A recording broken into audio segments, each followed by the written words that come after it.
저녁 7시 KBS 뉴스 시그널이 울려 퍼지더군요. 김 씨는 평소처럼 작은 소반에 혼자 차린 저녁을 먹으며 TV를 바라보고 있었습니다. 김치찌개 한 그릇에 계란말이 몇 조각 그리고 어제 담가둔 깍두기가 전부였어요. 오늘 비트코인이 다시 한번 강세를 보이며 개당 8천만 원을 넘어섰습니다. 작년 동기 대비 150% 상승한 수치로 김 씨의 젓가락이 공중에서 멈췄습니다. 입에 물고 있던 김치찌개를 삼키지도 못한 채 TV 화면을 뚫어져라 쳐다보더군요. 비트코인. 그게 뭐였지? 아나운서의 목소리가 계속 이어졌습니다. 디지털 자산에 대한 관심이 높아지면서 투자 심리가 증폭되고 있습니다. 그때 갑자기 떠오른 기억이 있었어요. 남편이 세상을 떠나기 몇 개월 전 침대에 누워서 했던 말이었습니다. 여보, 내가 비트코인이라는 걸 좀 사뒀어. 복잡하긴 한데 나중에 필요할 거야. 그때는 아픈 남편이 하는 말이라 대충 들었었죠. 그런 어려운 건 나는 모르겠어. 라고 했던 기억이 났습니다. 김 씨는 서둘러 안방으로 향했습니다. 남편의 유품이 정리된 서랍장을 열어보니 평소 잘 정리해두던 남편 특유의 꼼꼼함이 보였어요. 어디에 적어뒀다고 했었지. 통장과 보험증서들 사이에서 남편 글씨로 적힌 메모지를 발견했습니다. 남편이 남긴 메모를 기반으로 아이디와 비밀번호를 입력했습니다. 평소에는 전화 받기도 버거웠는데 오늘은 이상하게 용기가 났어요. 몇 번의 시행착오 끝에 드디어 로그인이 되었습니다. 화면에 떠오른 숫자를 보고 김 씨는 얼어붙었어요. 보유 비트코인 개수 총 12개. 평가 금액 9억 6,560만 원. 9억 6천만 원? 김 씨는 눈을 비비고 다시 확인했습니다. 숫자는 변하지 않았어요. 아니, 오히려 계속 조금씩 움직이고 있었습니다. 거의 10억이잖아. 손이 덜덜 떨렸습니다. 김 씨는 스마트폰을 놓칠까봐 두 손으로 꽉 잡았어요. 세상에 정말 이런 걸 남겨두고 갔을 줄이야. 남편이 병상에서 했던 말이 떠올랐어요. 세상이 정말 빨리 바뀌어. 우리 나이에 새로운 걸 배우기는 어렵지만 이건 아이들 미래를 위해서라도 해둬야 할 것 같아. 조금씩 모아서 12개나 샀어. 그때는 아프니까 이상한 소리를 한다고 생각했었는데 남편이 옳았던 거였어요. 그날 밤 김 씨는 한잠도 자지 못했습니다. 천장을 바라보며 수없이 뒤척였어요. 10억에 가까운 돈을 내가 혼자 어떻게 하지? 평생 목돈이라고는 전세금 몇 천만 원이 전부였던 김 씨에게는 상상할 수 없는 금액이었습니다. 게다가 그 복잡한 컴퓨터 안에 들어있다니. 자식들한테 말해야 할까? 한편으로는 준석이와 미연이가 떠올랐습니다. 요즘 경기 어렵다고 투덜거리던 큰아들, 육아비로 쪼들린다던 작은딸. 이 돈을 알면 얼마나 기뻐할까요? 하지만 다른 한편으로는 찜찜했습니다. 혹시 이 돈 때문에 아이들이 이상해지는 건 아닐까? 새벽 3시 김 씨는 다시 스마트폰을 켰습니다. 혹시 꿈이었을까 싶어서요. 하지만 숫자는 여전히 그곳에 있었습니다. 9억 7,240만 원. 오히려 조금 더 늘어 있었어요. 김 씨는 스마트폰을 가슴에 꼭 안고 중얼거렸습니다. 여보, 이제 어떻게 하면 좋겠어? 창밖으로 새벽빛이 스며들기 시작했습니다. 김 씨의 길고 긴 밤이 끝나가고 있었어요. 하지만 더 복잡한 하루들이 이제 막 시작되려 하고 있었습니다. 비트코인을 발견한 지 보름이 지났습니다. 김 씨는 그 사실을 아무에게도 말하지 않았지만 마음 한구석의 변화를 숨길 수는 없었어요. 평소 동네 마트에서 계란 한 판을 사면서도 어머, 또 가격이 올랐네. 라며 한숨을 쉬던 김 씨였는데 요즘은 달랐습니다. 할머니, 한우 좀 보실래요? 오늘 특가예요. 아, 그래요? 그럼 조금 사볼까요? 예전 같으면 비싸다고 고개를 저었을 텐데. 김 씨는 선뜻 카트에 담았어요. 심지어 평소 쳐다보지도 않던 수입 과일까지 골라 담았죠. 집에서도 마찬가지였습니다. 전기요금이 나왔을 때도 뭐 어쩌겠어. 낼 건 내야지. 라며 대수롭지 않게 넘어갔어요. 평소 같으면 겨울에 난방비 생각하니 벌써 걱정이야. 라고 했을 텐데 말이죠. 이런 미묘한 변화를 가장 먼저 눈치챈 건 며느리 선영이었습니다. 여보, 어머님께서 요즘 좀 이상해. 어느 일요일 저녁 집으로 돌아가는 차 안에서 선영이 남편에게 한 말이었습니다. 이상하다고? 뭐가? 준석은 운전대를 잡은 채 대충 대답했습니다. 평소 어머니 성격 알잖아. 돈 쓰는 거를 얼마나 아끼시는데? 오늘 보니까 냉장고에 비싼 과일들이 가득하더라고. 그리고 새 옷도 입고 계셨어. 그럼 좋은 거 아니야? 어머니가 건강하시니까 기분도 좋아지신 거겠지. 아니야, 뭔가 다른 느낌이야. 말투도 여유로워지셨고. 선영은 시어머니의 표정을 떠올려 봤어요. 분명 예전과는 다른 여유로움이 있었습니다. 마치 돈에 대한 걱정이 없어진 사람의 표정이었어요. 설마 로또에라도 당첨되신 건 아니겠지? 선영이 농담처럼 말했지만 마음 한편에서는 진짜 그런 건 아닐까 하는 생각이 들었습니다. 그냥 날씨가 좋아서 그런 거 아닐까? 너무 깊게 생각하지 마. 준석은 별로 관심 없다는 듯이 말했어요. 하지만 선영은 달랐습니다. 여자의 직감이 무언가를 감지하고 있었거든요.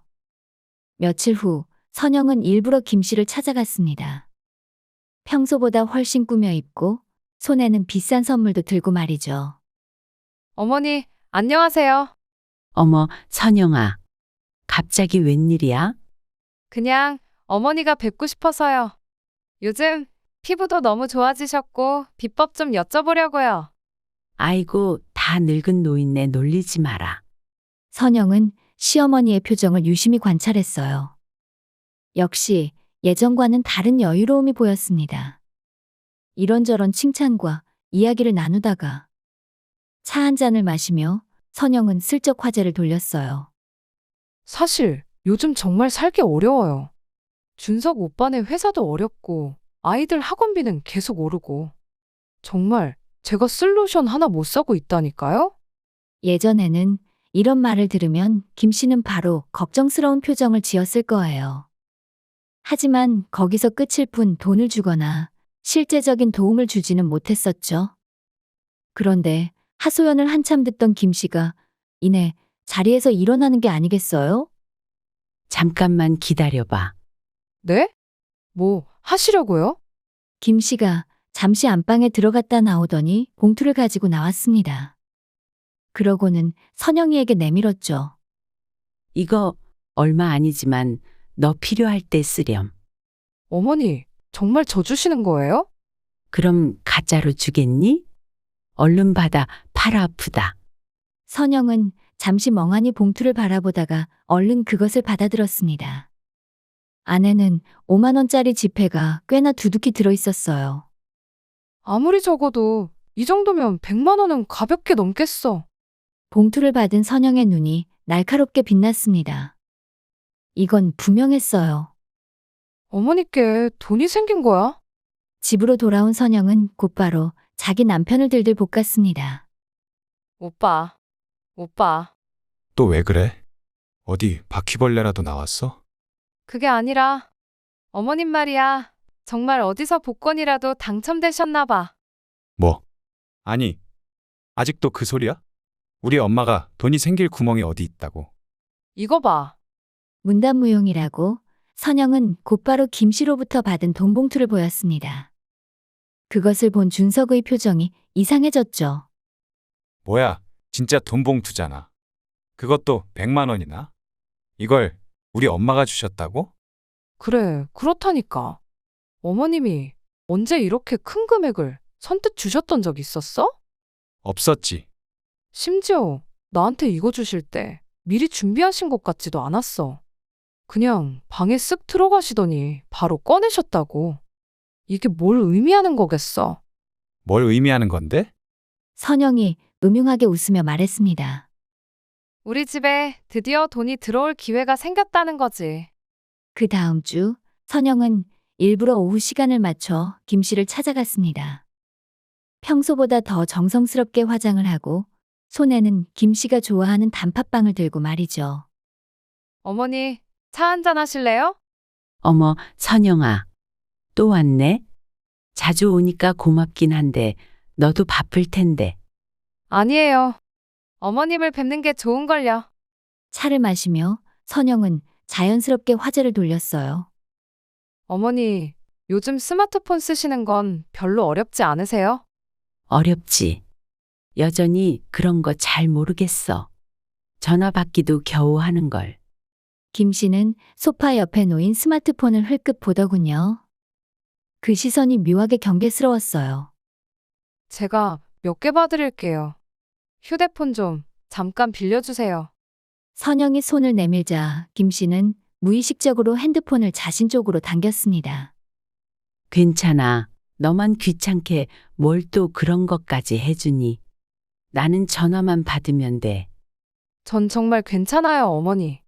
잠깐 봐드릴게요. 아니야, 아니야.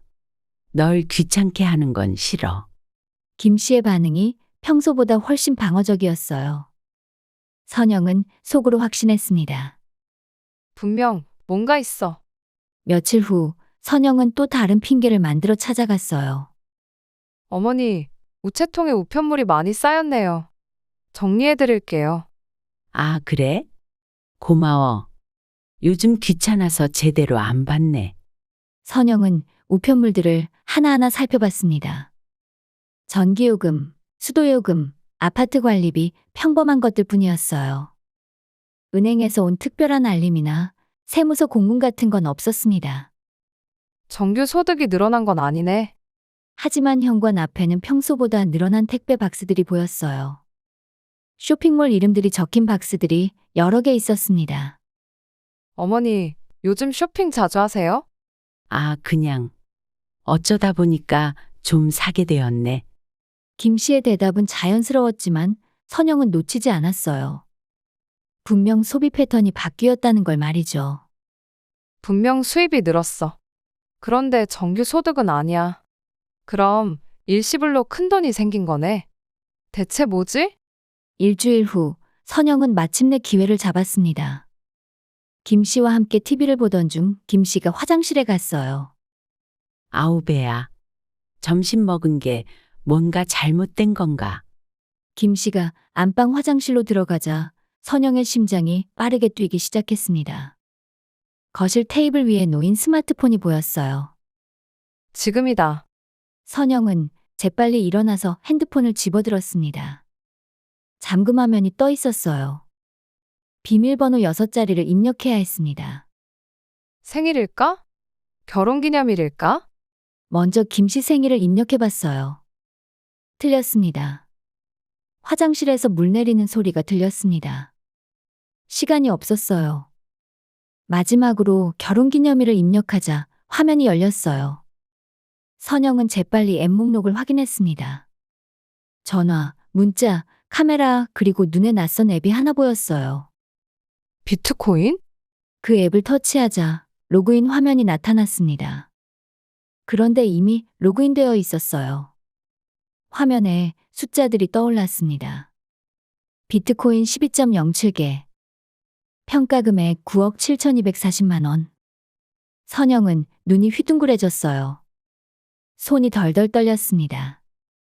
9억 7천만 원? 그때 화장실 문 여는 소리가 들렸습니다. 선영아, 선영은 재빨리 앱을 끄고 핸드폰을 제자리에 놓았어요. 그리고 태연한 척 소파에 앉았습니다.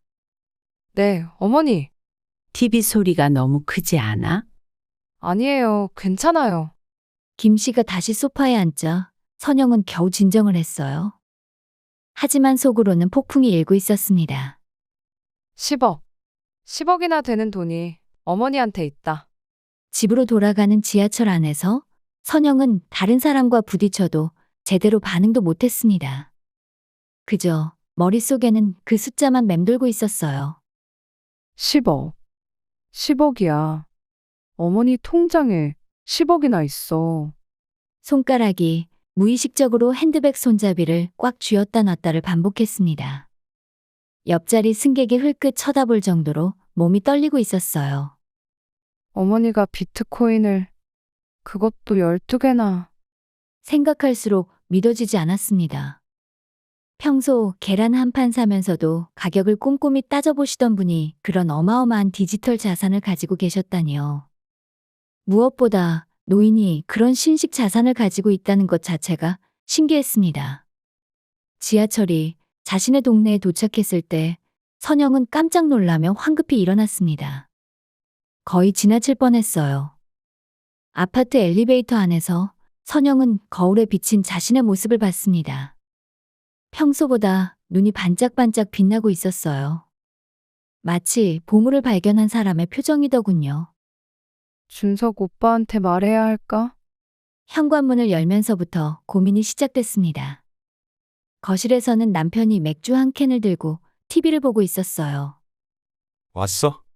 어머니는 어떠셔? 응. 그냥 평상시랑 똑같으셨어. 거짓말이었습니다. 하지만 입에서 자연스럽게 나왔어요. 선영은 부엌으로 가서 물을 한 컵 마셨습니다. 목이 바짝 말라 있었거든요. 아직은 말하지 말자. 좀 더 확실하게 알아보고. 그날 밤 선영은 한잠도 자지 못했습니다. 옆에서 코를 골며 자는 남편을 보면서 계속 생각했어요. 10억에 가까운 돈이면 아이들 대학 등록금은 물론이고 이 전세집도 벗어날 수 있겠어. 아니, 서울에 집도 살 수 있을 거야. 그런데 한편으로는 찜찜했습니다. 내가 지금 뭘 하고 있는 거지? 어머니 몰래 핸드폰을 뒤져보고 재산을 파악하고 이게 며느리가 할 일인가? 새벽 4시가 되어서야 선영은 결심했습니다. 일단 준석 오빠한테는 말하자. 혼자서는 감당이 안 돼. 다음 날 아침 주말. 아이들이 바깥에 놀러 나간 후 선영은 남편을 불렀습니다. 오빠, 잠깐 앉아봐. 중요한 얘기가 있어. 뭔데? 그렇게 심각하게. 준석이 소파에 앉자 선영은 심호흡을 한번 크게 했습니다. 어제 어머님 댁에서 우연히 어머님 핸드폰을 보게 됐는데 엄마 핸드폰을? 왜? 그게 화장실 가신 틈에 살짝 봤는데 선영은 주저하다가 이내 쏟아냈습니다. 어머님이 비트코인을 가지고 계셔. 그것도 12개나. 거의 10억 원어치야. 심드렁하게 말을 듣던 준석의 얼굴 표정이 딱딱히 굳었습니다. 뭐라고? 우리 엄마가?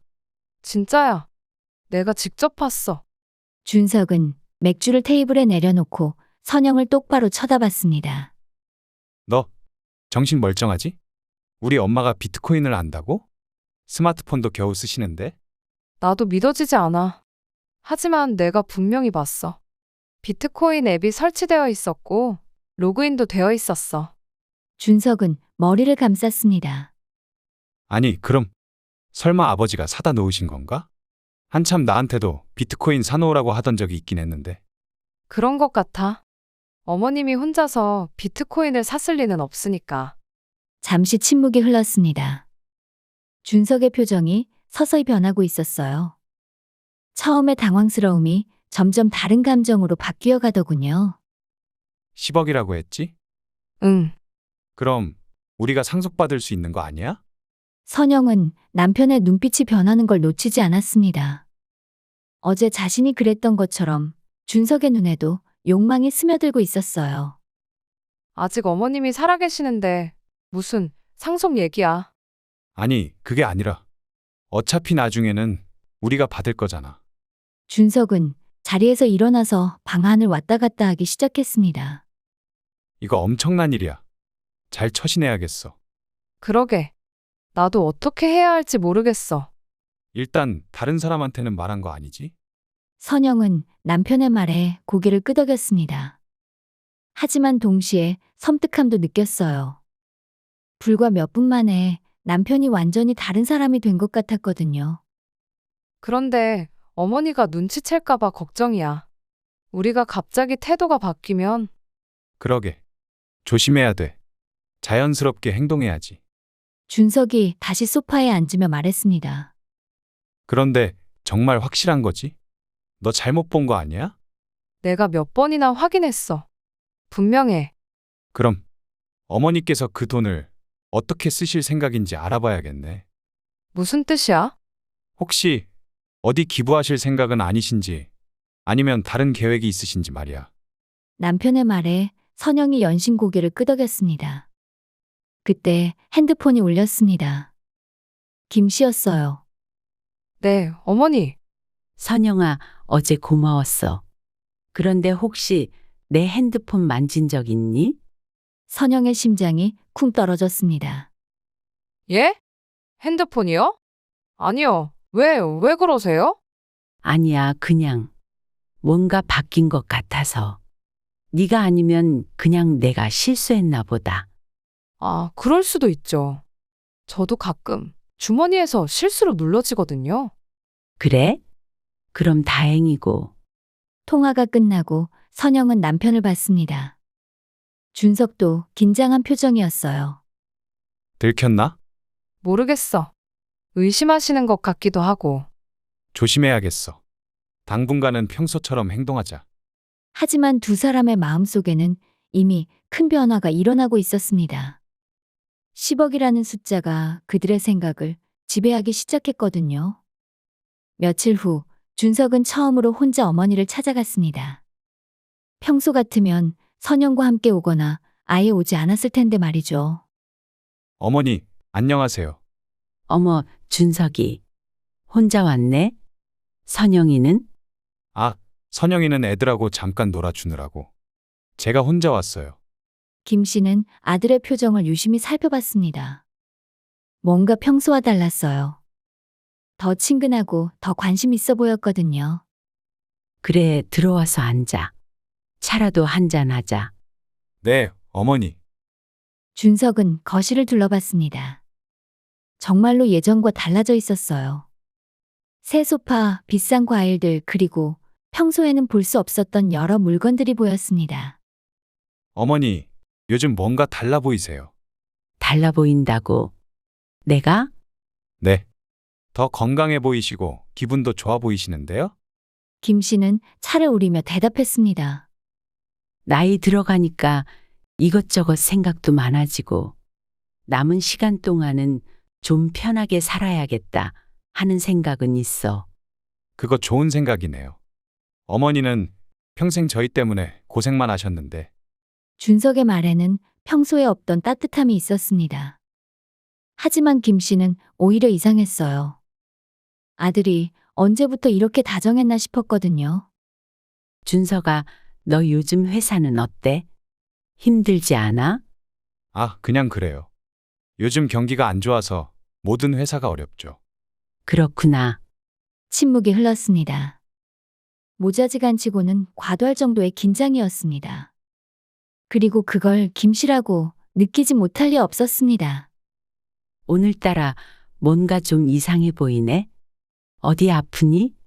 네? 아, 아니에요. 아프긴요, 뭘. 그런데 왜 이리 땀을 흘려? 손은 왜 꽉 주먹을 쥐고 있고. 아, 그게 사실 배가 좀 아파서요.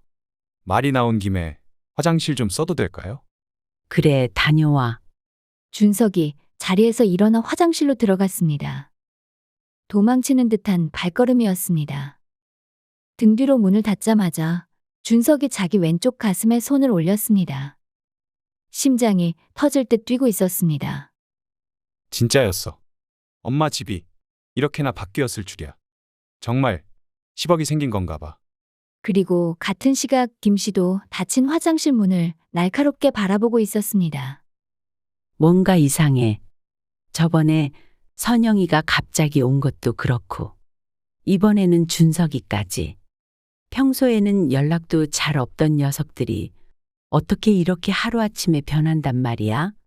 김 씨가 지난번에 선영이에게 전화를 건 것도 마찬가지였습니다. 혹 선영이 정말 자신의 휴대폰을 살펴본 것은 아닐까 싶어서 확인한 것이었죠. 그런데 오늘 아들 준석의 행동을 보니 그 확신이 더욱 깊어졌습니다. 아이들이 나한테 돈이 있다는 걸 눈치챈 건가? 김 씨의 목에서 자기도 모르게 굵은 침이 삼켜졌습니다.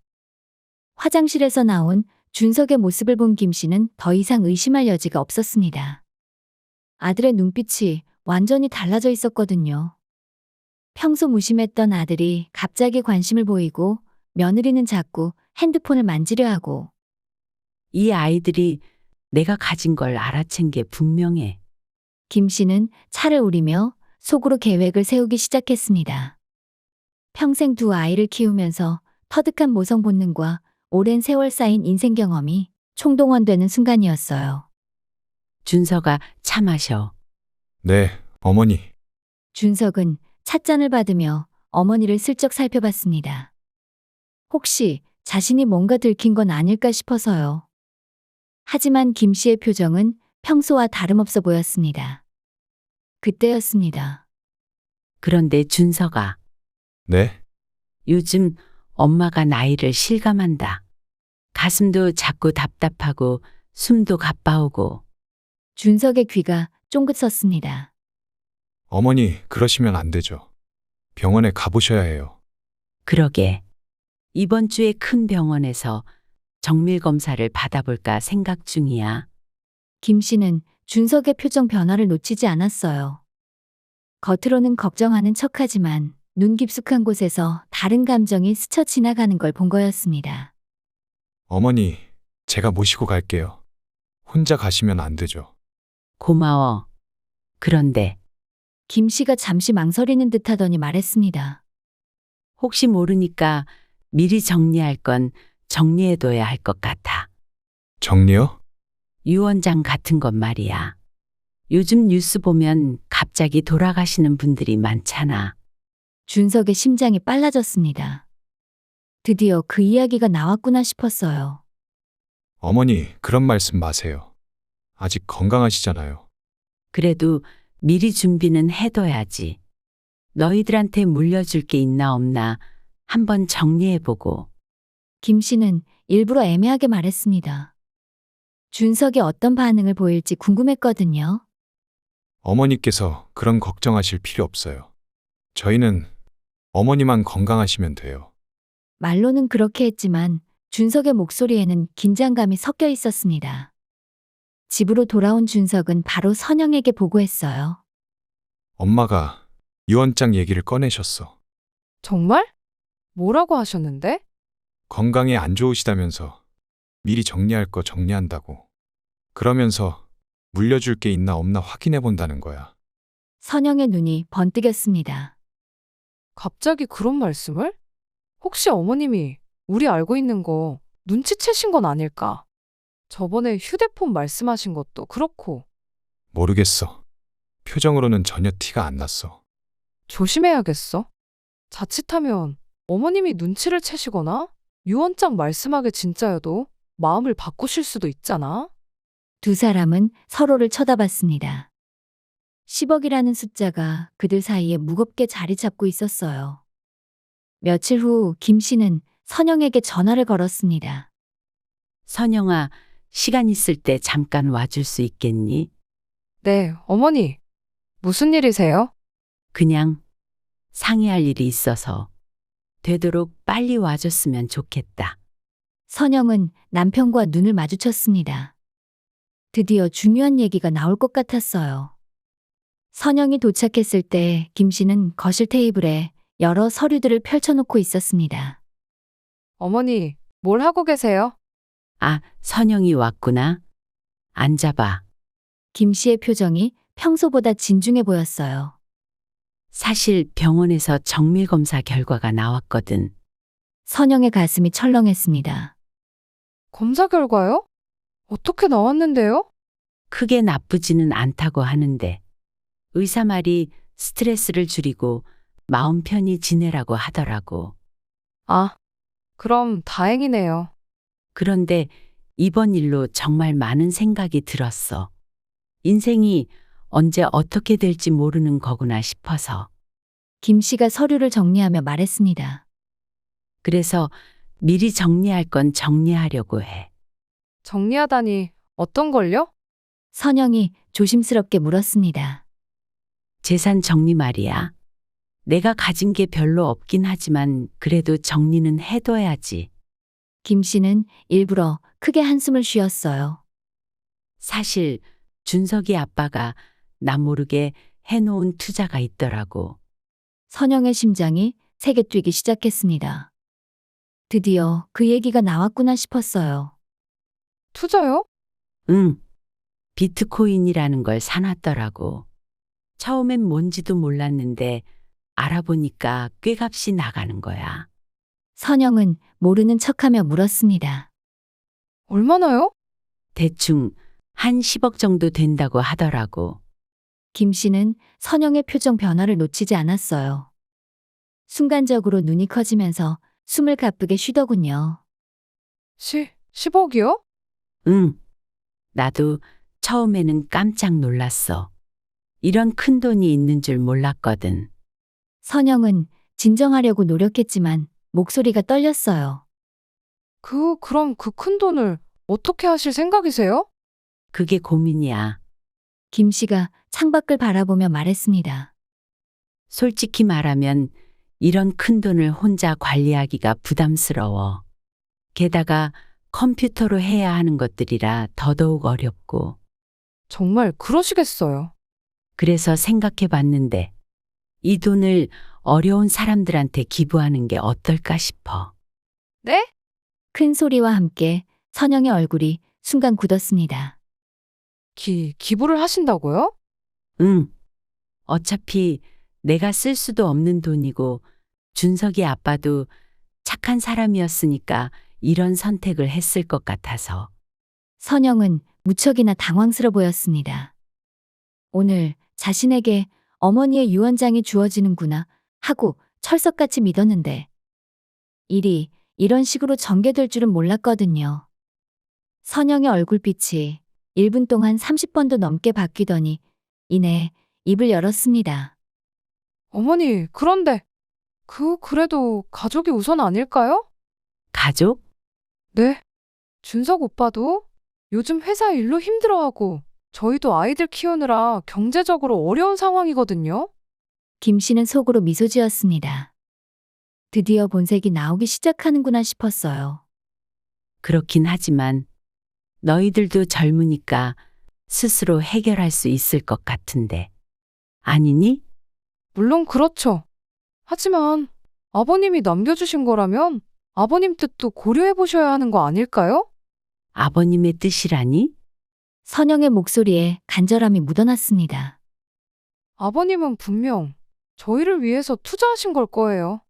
어머님과 아버님의 아들인 준석 오빠와 그 가족을 위해서요. 김 씨는 선영을 가만히 쳐다봤어요. 그런가? 선영이 네 이야기를 듣고 보니까 그럴 수도 있겠네. 한 번 더 생각해 볼게. 네, 어머니. 제발 부디 신중한 결정 부탁드려요. 그리고 그날 밤 집으로 돌아온 선영은 남편에게 흥분해서 말했습니다. 오빠, 큰일이야. 왜? 무슨 일인데? 어머님이 비트코인을 기부하시겠대. 이야기를 듣자마자 준석이 벌떡 일어났어요. 뭐라고? 기부? 응. 어렵게 살고 있는 자식은 나 몰라라 하고 피 한 방울 안 섞인 사람들한테 주시겠다는 거야. 10억을 미쳤나? 왜 갑자기? 혼자 관리하기 어렵다면서 어차피 쓸 수도 없는 돈이라고. 그래서 내가 아버님을 봐서라도 오빠한테 주는 걸 생각해 보시라고 했는데 어떻게 결정하실지는 나도 모르겠어. 준석은 방안을 왔다 갔다 하며 생각했습니다. 안 돼. 그런 식으로 돈이 나가게 둘 수는 없어. 내 말이 그 말이야. 그런데 어떻게 하지? 일단 내가 엄마한테 가서 얘기해 볼게. 기부는 나중에 하시더라도 지금은 너무 성급하다고. 다음 날 준석은 어머니를 찾아갔습니다. 평소보다 더 정성스럽게 과일과 반찬을 사가지고 말이에요. 어머니, 선영이한테 들었는데 기부 생각을 하고 계시다면서요? 아, 그 얘기? 응, 그런 생각도 있어. 그건 너무 성급한 결정 같은데요. 김 씨는 아들의 표정을 살펴봤습니다. 겉으로는 걱정하는 척하지만 속으로는 다른 생각을 하고 있다는 게 느껴졌어요. 왜? 좋은 일 아니야? 어려운 사람들도 돕고 하는 거니까. 물론 좋은 일이죠. 하지만 어머니, 생각해 보세요. 요즘 세상이 얼마나 각박한데요. 나중에 어머니가 돈이 필요하실 수도 있잖아요. 내가 이 나이 먹고 뭘 어디에 쓰겠어? 그래도요. 병원비도 들고 나중에 노후 관리에도 돈이 많이 필요하다던데요. 준석은 점점 직접적으로 말하기 시작했어요. 그리고 솔직히 말씀드리면 저희도 요즘 정말 힘들거든요. 힘들다고. 네. 회사 상황도 안 좋고 아이들 교육비는 계속 올라가고 이런 상황에서 어머니가 그런 큰 돈을 다른 데 주신다면 김 씨는 아들의 말을 조용히 들으며 속으로 한탄했습니다. 정말 돈 얘기가 나오니까 완전히 다른 사람이 되는구나 싶었어요. 그럼 너는 어떻게 하자는 거야? 일단은 성급하게 결정하지 마시고 좀 더 신중하게 생각해 보세요. 그리고 준석이 잠시 망설이다가 말했습니다. 이런 큰 돈은 전문가의 도움을 받으셔야 해요. 제가 알아보고 같이 상의해서 결정하면 어떨까요? 동의할 수 없는 말이었습니다. 애초에 아들의 것이 아닌데 왜 아들과 상의를 해야 한단 말인가요? 김 씨는 이제 확신했습니다. 아들이 자신의 재산에 손을 뻗치려 한다는 걸 말이에요. 알겠어. 좀 더 생각해 볼게. 네, 어머니. 그게 좋을 것 같아요. 준석이 돌아간 후 김 씨는 깊은 한숨을 쉬었습니다. 정말 이 아이들이 내 재산을 탐내고 있었구나. 하지만 아직 모르겠어. 이 녀석들 정말 내 생각은 하나도 하지 않는 건지 아니면 그냥 큰 돈 앞에서 잠깐 흔들린 건지. 그날 밤 김 씨는 남편의 사진을 바라보며 중얼거렸어요. 어쩌면 좋지? 이대로 나 혼자 재산을 가지는 것도 힘들고 그렇다고 애들한테 나눠주자니 불안하네. 그래도 어느 정도는 내 생각을 존중해 줄 줄 알았는데 어떻게 하면 좋을지 계속 고민하던 김 씨의 머리에 한 가지 아이디어가 스쳤습니다. 어차피 이미 아프다고 했으니까 이참에 정말 내가 심각하게 아프다고 하면 어떨까? 사실 김 씨의 고민은 다른 게 아니었습니다. 재산을 자식에게 물려주는 것이야 당연한 수순이라고 여겼죠. 문제는 그 과정 중에 아들 부부가 자신을 소중하게 생각하는 거였어요. 그래서 그 점을 더 심층적으로 시험해 보기로 했습니다. 며칠 후 김 씨는 또 다른 폭탄을 터뜨렸어요. 너희들 좀 더 자주 와서 엄마 좀 돌봐줘. 네? 갑자기 왜요? 요즘 건강이 더 안 좋아진 것 같아. 혼자 있으니까 불안하고. 선영이 재빨리 반응했습니다. 진작 말씀하시지 그러셨어요, 어머니. 말씀대로 저희가 더 자주 와서 뵐게요. 아니면 아예 같이 살까? 준석이 제안했어요. 저희 집은 좀 좁지만 어머니 방을 만들어 드릴 수 있어요. 김 씨는 속으로 웃었습니다. 두 녀석 모두 김 씨의 마음에 들기 위해서 안간 힘을 쓰는 게 보였거든요. 아니야, 나는 여기가 편해. 대신 너희가 자주 와줘. 네, 어머니. 그날부터 선영과 준석은 정말 자주 찾아왔습니다. 거의 격일로 와서 이것저것 챙겨주며 극진히 모셨어요. 하지만 김 씨는 그 모든 것이 가식이라는 걸 알고 있었습니다. 어느 날 김 씨는 일부러 두 사람이 들을 수 있는 곳에서 전화 연기를 했어요. 네, 변호사님. 유언장 작성 상담을 받고 싶은데요. 네, 재산 기부에 관해서. 언제 시간 되세요? 거실에서 차를 마시던 준석과 선영의 얼굴이 곧바로 창백해졌습니다. 어머니 들으려고 들은 건 아닌데 혹시 유언장을 쓰시려고요? 전화를 끄는 김 씨에게 선영이 조심스럽게 물었어요. 응. 미리 써둬야 할 것 같아서. 그런데 기부 얘기를 하신 것 같은데 제가 잘못 들은 걸까요? 제대로 들은 거 맞아. 그 비트코인 말이야. 아무래도 기부하는 게 맞는 것 같아서. 준석이 급하게 말했습니다. 어머니, 그런 중요한 결정을 혼자 하시면 안 되죠. 저번에 말씀드렸잖아요. 저희랑 같이 상의하시자니까요. 그건 그냥 너희의 희망사항 아니었니? 무엇보다 일단은 내 돈이잖아. 그래도요. 가족들과 상의를 하셔야죠. 선영이도 끼어들었어요. 맞아요, 어머니. 혼자 결정하시기에는 너무 큰 돈이잖아요. 김 씨는 두 사람의 절박한 모습을 보며 마지막 시험을 준비했습니다. 그래?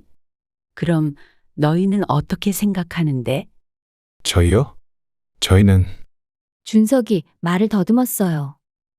솔직히 말씀드리면 어머니가 그 돈을 기부하시는 게 아깝다는 생각이 들어요. 아까워? 네. 아버지가 저희를 위해서 남겨주신 건데 다른 사람들한테 주는 게 맞을까요? 선영이도 용기를 내서 말했습니다. 어머니, 저희가 그동안 얼마나 어머님께 잘했는데요? 그런데 전혀 모르는 사람들한테 그런 큰 돈을 주신다는 게 납득이 되질 않아요. 솔직히 말해서 서운하기도 하고요. 만약에 어머니가 이렇게 저희 생각을 무시하시면 저희도 나중에 어떤 결정을 할지. 어떤 결정을 할지라니? 마침내 나온 아들 부부의 진심에 김 씨의 얼굴에 실금이 그어졌습니다. 그럼 나를 버리기라도 하겠다는 거니? 그런 게 아니라요. 아니야, 솔직하게 말해봐. 너희는 그 돈을 받고 싶어 하잖아. 그리고 이제 돈을 못 받을 것 같으니 나를 버리겠다고 협박까지 하고 말이야. 두 사람이 당황해서 서로를 쳐다봤어요. 어머니, 저희가 그런 마음으로 모신 게 아니에요. 정말? 김 씨의 목소리가 차가워졌습니다. 선영아, 너 내 핸드폰 뒤져봤지? 선영은 부인하려다가 김 씨의 날카로운 눈빛을 보고는 말을 잃었습니다. 맞아요. 그게 일부러 보려고 했던 건 아닌데. 이 와중에도 거짓말을 하려는 거니? 그게 아니라요. 그럼 준석이 너도 선영이한테 이야기 듣고 갑자기 효자 노릇하기 시작한 거겠네? 원래 그전에는 내가 아프건 뭘 먹고 다니건 신경도 쓰지 않았잖아? 어머니, 그건 저희가 이제 변명하지 마. 다 안다. 김 씨가 안방에서 서류 봉투를 가져왔습니다. 어제 변호사 사무실에서 가져온 거야. 아까 전화 통화한 것도 애초부터 그냥 너희를 시험해 본 거였거든. 봉투에서 공증된 서류를 꺼내 보이며 김 씨가 말했어요. 너희들이 그렇게 탐내는 비트코인 12개 어제 오후에 다 팔았어. 뭐라고요? 그리고 이 집도 어제 부동산에 매물로 내놨고. 선영이 비명을 질렀습니다. 어머니! 잠시만요. 설마 그 돈을? 응, 다 기부했어. 고아원이랑 어르신들 시설에. 김 씨는 태연하게 말했어요. 10억 2천만 원. 깨끗하게 다 없어졌지. 준석이 털썩 주저앉았습니다. 거짓말이죠. 그냥 저희 또 시험하려고 그러시는 거죠? 정말이야. 여기 기부 확인서도 있어. 김 씨가 서류를 펼쳐 보였습니다. 정말 거액의 기부 확인서였어요. 왜 그러셨어요? 아니! 대체 왜? 선영이 떨리는 목소리로 물었습니다. 왜라니?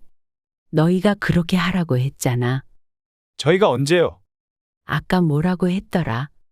전혀 모르는 사람들한테 주는 게 맞냐고. 피 한 방울 안 섞인 사람들한테 주는 건 서운하다고 했잖아. 김 씨의 목소리가 차가워졌습니다. 그래서 생각해 봤어.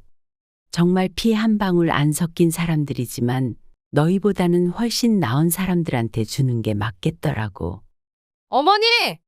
피 한 방울 안 섞였어도 너희보다 더 간절하고 더 기회가 필요한 사람들에게 주는 게 맞지 않겠니? 너희처럼 배가 불러서 자기 엄마까지 속이려 드는 인간들보다는. 김 씨가 일어나서 창가로 갔습니다. 그러자 아들 부부가 달려들어 바짓가랑이를 붙잡았습니다. 지금이라도 돌이킬 수 있어요. 당장 센터에 전화해서 기부 철회하겠다고 하시면 된다고요. 하지만 김 씨는 고개를 가로저었습니다. 이 집도 팔리면 나는 다른 곳으로 이사 갈 거고 연락처도 알려주지 않을 거야. 선영이 울면서 매달렸어요. 어머니, 저희가 정말 잘못했어요. 다시 기회를 주세요. 기회? 언제까지 기회를 줘야 하는데? 김 씨가 돌아보며 말했습니다. 그동안 너희가 진심으로 나를 존중할 기회는 얼마든지 줬었어. 그런데 그 모든 걸 다 무시한 게 너희들 아니니? 그게 아니에요. 저희가 어머니를 진짜 사랑해요. 사랑? 10억이 없어졌다는 말을 듣고 나서야 하는 사랑? 김 씨가 쓸쓸하게 웃었어요. 너희가 정말 나를 사랑했다면 돈이 있든 없든 똑같이 대했을 거야. 어머니, 제발. 이제 그만 가. 할 말은 다 했으니까. 준석이 마지막으로 애원했습니다. 어머니, 정말 다시는 그런 생각 안 할게요. 그러니까 제발. 준석아, 김 씨가 아들을 쳐다봤어요. 너는 지금도 모르고 있구나. 네? 지금도 돈 생각만 하고 있잖아. 진짜로 내 마음이 얼마나 아픈지는 생각도 안 하고. 김 씨의 눈에서 눈물이 흘러내렸습니다. 그런 자식들한테 재산을 물려줬다가는 죽은 너희 아버지한테도 미안하겠더라. 두 사람은 더 이상 할 말이 없었습니다. 이제 정말 가. 다시는 오지 마. 어머니, 가라고 했다. 가지 않으면 경찰을 부를 거야. 결국 준석과 선영은 집을 나섰습니다. 엘리베이터 안에서 두 사람은 말없이 서 있었어요. 집으로 돌아가는 길에 두 사람은 계속 침묵했어요. 무엇을 잃었는지 그제야 깨닫기 시작한 거였습니다. 한편 혼자 남은 김 씨는 남편의 사진을 바라보며 한숨을 내쉬었습니다. 며칠 후 동네에는 소문이 퍼지기 시작했어요. 김 씨가 거액을 기부했다는 이야기와 함께 자식들이 어떻게 행동했는지도 알려진 거였습니다. 사람들은 준석과 선영을 보며 수군거렸어요. 어머니 재산을 노렸다면서? 요즘 세상이 어떻게 된 건지, 어떻게 자식들이 부모를 저렇게. 준석과 선영은 동네에 얼굴을 들고 다닐 수 없게 되었습니다. 회사에서도 아이들 학교에서도 소문이 퍼졌어요. 그들의 사회적 신뢰는 완전히 무너졌습니다. 무엇보다 그들 부부 사이의 관계도 악화되었어요. 서로를 탓하며 매일 싸웠고 결국 이혼까지 고려하게 되었습니다. 돈을 얻으려다가 모든 것을 잃은 거였어요. 김 씨는 정말로 집을 팔고 다른 곳으로 이사했습니다. 연락처도 남기지 않았죠. 하지만 준석과 선영은 그 이후로도 계속 연락을 시도했어요. 어떻게 안 것인지 전화번호를 바꾸어도 계속 알아내더군요. 처음 몇 달은 애원하는 톤이었습니다. 어머니, 제발 한 번만 더 기회를 주세요. 저희가 정말 잘못했다는 걸 깨달았어요. 아이들이 할머니를 보고 싶어 해요. 하지만 김 씨는 계속 연락을 무시했고 준석과 선영의 관계는 날이 갈수록 악화되었어요. 이게 다 네가 너무 성급하게 굴어서 그런 거야. 너도 똑같이 욕심냈잖아.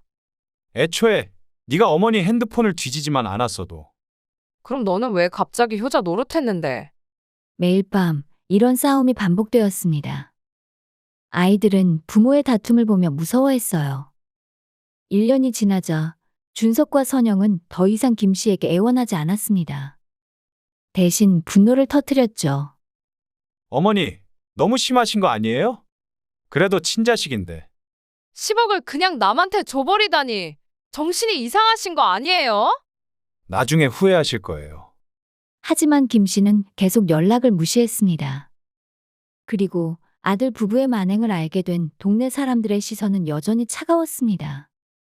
저 집 며느리가 시어머니 재산 노렸다던 그 사람 아니야? 아이고, 정말 요즘 세상에 그런 사람도 있구나. 어머니 핸드폰까지 뒤져봤다면서? 결국 준석과 선영은 첫 번째 이사를 했습니다. 하지만 새로운 동네에서도 소문은 금방 퍼졌어요. 아니, 오히려 소문이 소문을 낳아서 더 증폭되었죠. 저 사람들이 자기네 시어머니를 요양원에 넘기려고 했다던데 3년 동안 준석과 선영은 총 4번의 이사를 했어요. 스트레스를 받으니 준석의 직장 생활도 힘들어졌습니다. 동료들의 시선이 불편했고 승진에서도 번번이 밀렸어요. 인성에 문제가 있는 것 같다는 평가가 인사기록에 남았습니다.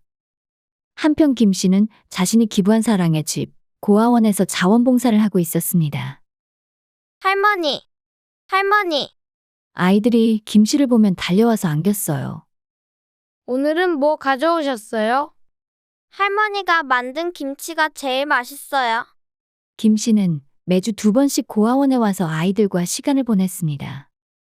요리도 해주고 빨래도 도와주는 아이들 숙제도 봐주었어요. 할머니는 왜 가족이 없어요? 어느 날 한 아이가 물었습니다. 할머니에게는 너희들이 있잖아.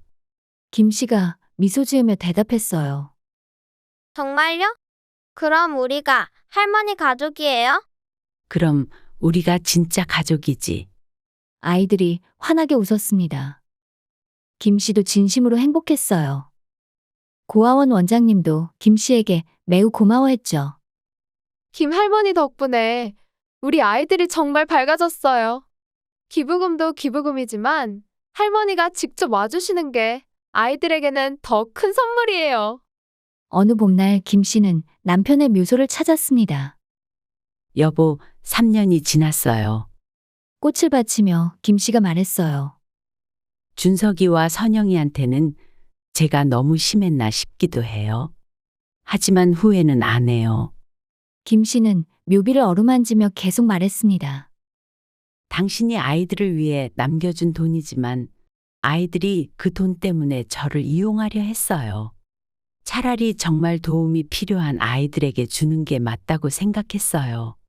바람이 살랑 불었습니다. 마치 남편이 김 씨에게 잘했다고 불안해하지 말라고 대답하는 것 같았어요.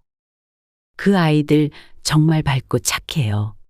혈연은 아니지만 진짜 가족 같아요. 김 씨의 얼굴에 평안한 미소가 번졌습니다. 저는 행복해요. 정말로요. 그러니까 당신도 그곳에서 행복하게 조금만 더 날 기다리고 있어줘요. 알겠죠?